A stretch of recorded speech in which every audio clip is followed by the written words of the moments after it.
তাহাজ্জুদের সালাত আদায় করুন।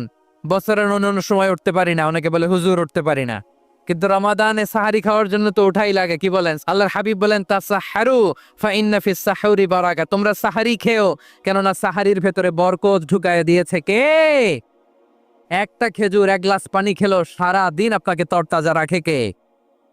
তো সাহারির জন্য যেহেতু উঠতেই হয়, সাহারি খাওয়ার আগে বা পরে 2 রাকাত 4 রাকাত তাহাজ্জুদ পড়া যাবে না?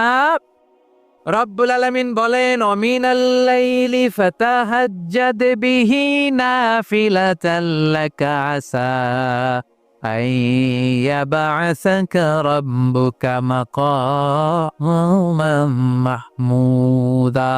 ও নবী, রাতের কিছু অংশ সময় তাহাজ্জুদের সালাত আপনি আদায় করবেন, কারণ এই তাহাজ্জুদ হলো আপনার জন্য নাফিলাতাল লাক, অতিরিক্ত ফরজ। আপনাকে মাকামে মাহমুদে অধিষ্ঠিত করবে কে?